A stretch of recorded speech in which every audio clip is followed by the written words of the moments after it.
Of all the stories I know, this is probably the least funny one. Although it's not like any of these has been particularly fun so far. But sometimes, well, thinking back about darker things does help shine a light on them. And actually, I think this one ends well. All right? I'll tell you this story.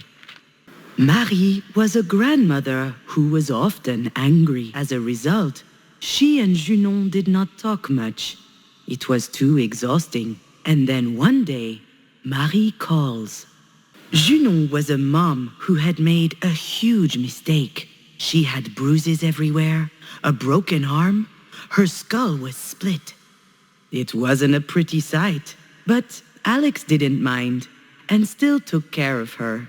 Junon was quite sure that she didn't deserve it. And then one day, she gets better. Astrid was both a little girl and a very big girl.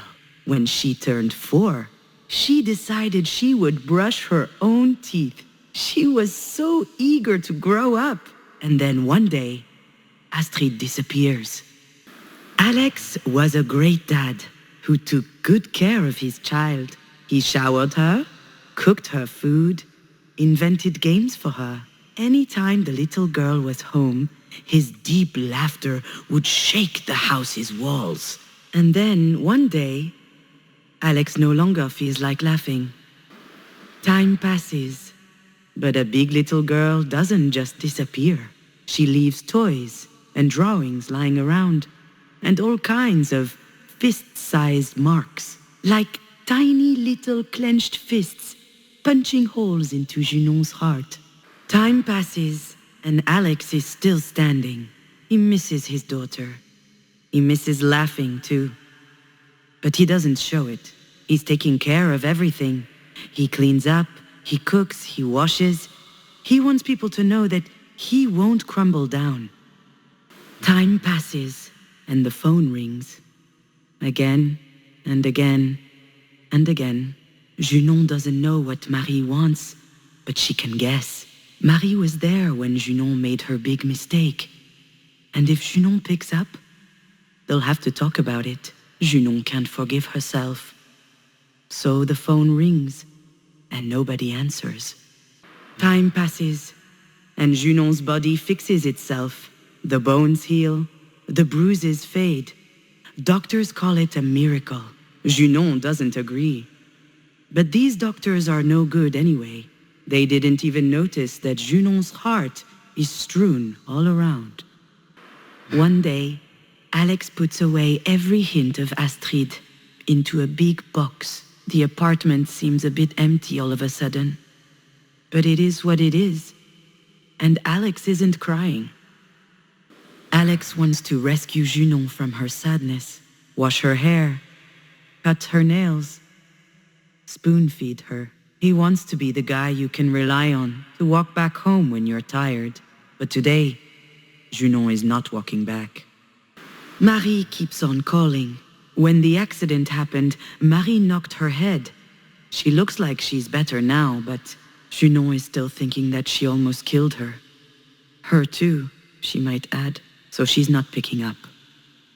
Junon doesn't want to be saved. Not by Alex. Not by anyone. She puts her finger through the candle flame to feel the bite. She wants to hurt, just like that time. Broken bones and ripped up flesh. She's angry that her heart is still beating. And then one day... Are you sure you want to know the rest of the story, my little phone? I hadn't prepared anything. I was just going to wash up. I had closed the door, taken off my clothes, turned on the shower, and I started crying. I couldn't stop.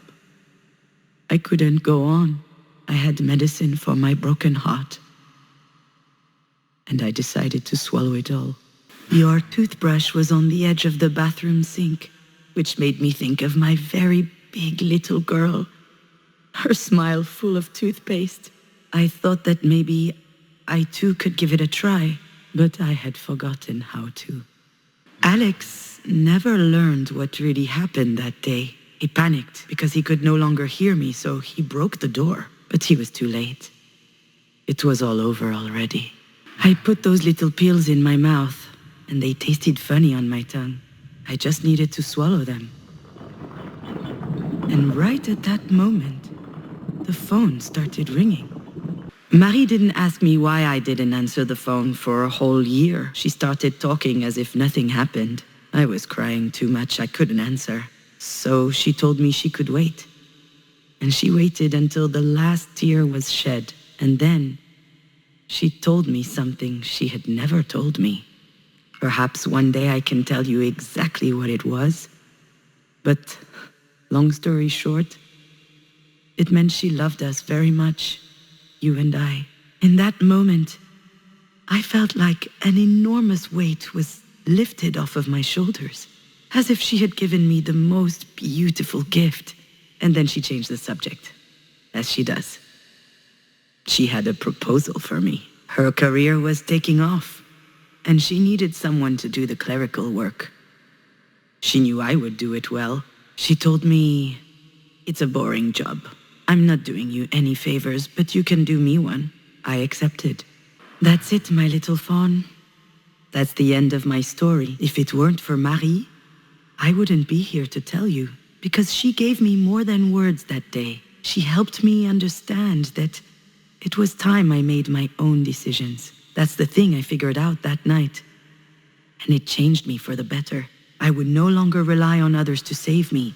Not on Marie, not Alex, not anyone else. I couldn't live like that.